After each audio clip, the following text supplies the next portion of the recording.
جب مشکل حالات کے بعد اللہ تعالیٰ آپ کو انعام دینے والا ہوگا تو یہ نشانیاں ظاہر ہوں گی۔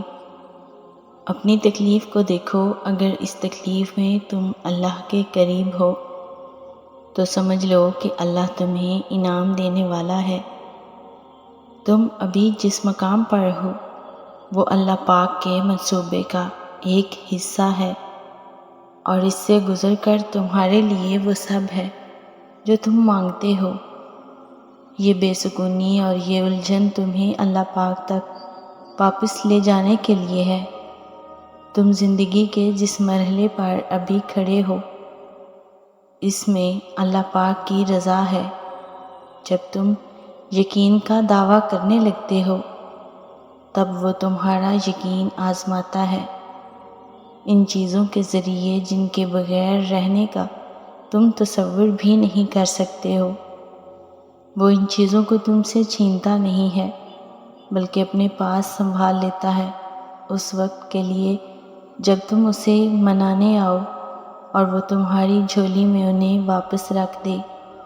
وہ تو تمہیں دینے کے بہانے ڈھونڈتا ہے، پھر تم اس سے مانگتے ہوئے کیوں تھک گئے ہو؟ یہ ٹھوکریں تو معجزوں کی دین ہوتی ہیں، یہ زخم اس کے ایک کن سے بھر جائیں گے۔ اس نے تمہیں نصیب کے جھمیلے میں اس لیے ڈال رکھا ہے تاکہ تم جان سکو کہ دعائیں اس نے بے وجہ نہیں بنائیں۔ تم اسے خوش کر کے تو دیکھو، جو تمہیں خوش کرنے میں لگا رہتا ہے۔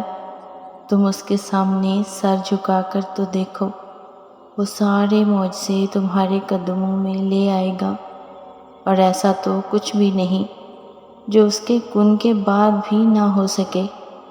اللہ حساب رکھتا ہے ہر اس بات کا جس پر تم نے دکھے دل کے ساتھ صبر کر لیا تھا، جب تم نے نم آنکھوں کے ساتھ بھی ہنسنا نہیں چھوڑا تھا، جب اچانک لیٹے لیٹے ماضی کی تلخ یاد نے دل و دماغ بوجھل کر دیے تھے اور تم بے چین ہو کر کروٹ بدل رہے تھے، جب رات کو سوتے میں آنسو تمہاری آنکھوں سے پھسل رہے تھے اور تم انجان تھے مگر اللہ بے خبر نہیں تھا، جب کسی کے سخت جملوں نے تمہارے دل کے ٹکڑے ٹکڑے کر دیے تھے اور تم مسکرا کر سہ گئے تھے۔ وہ تمہاری ہر اس تکلیف کا حساب رکھتا ہے۔ تمہیں یہ وقت بھلے ہی مشکل لگ رہا ہو مگر تمہاری سب مشکلات کا حل بس اس کے ایک کن میں رکھا ہے۔ سنو، وہ تمہیں بے حساب دینے کے لیے آزما رہا ہے۔ وہ تم سے اتنی محبت کرتا ہے کہ تمہیں اس کی مقدار معلوم ہو جائے تو تمہارا جوڑ جوڑ علیحدہ ہو جائے اس احساس محبت سے۔ بس تم ایک کام کر لو، ایک بات مان کر راضی ہو جائے، دل سے نکلتی آہوں اور آنسوں میں راضی، اللہ کی مصلحتوں پر راضی۔ بس جھک جاؤ، کیونکہ جو نہ جھک سکا وہ نہ پا سکا۔ اللہ نے جب ہر چیز مکمل بنائی ہے تو یہ تو تمہاری کہانی کیسے نامکمل چھوڑ سکتا ہے؟ میرا اللہ کچھ بھی ناممکن نہیں چھوڑتا۔ واحد وہی ہے جو اپنے وعدے پورے کرتا ہے۔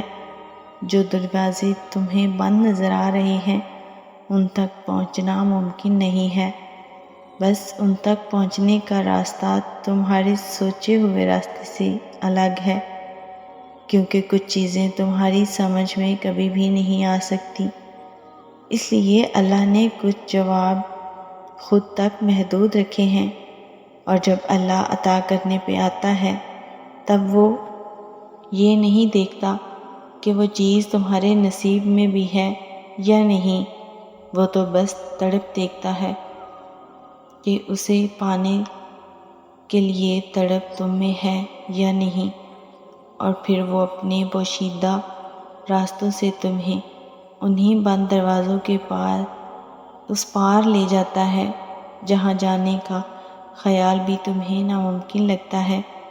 پریشان کیوں ہوتے ہو؟ ابھی بھی وقت ہے، اس رب کے پاس لوٹ آؤ، اس سے مانگو دعا، اس نے تمہارے لیے ہی تو بنائی ہے۔ اگر ہم اس چیز کو لے کر پریشان ہیں کہ کیا ہم جس کے پیچھے بھاگ رہے ہیں وہ ہمارے نصیب میں نہ ہوئی، تو پھر رب نے دعا اسی لیے تو تمہاری جھولی میں ڈال دی، تو تم کس بات کو لے کر پریشان ہوتے ہو؟ اگر ہم یہ سوچتے ہیں کہ ہمارے نصیب میں تکلیف ہے تو کیا ہوا، ہمارے رب نے ہمیں بھی تو نوازا ہے کہ ہم جائیں اپنے رب کے پاس اور اس سے مانگیں، بے شک وہ عطا کرنے والا ہے۔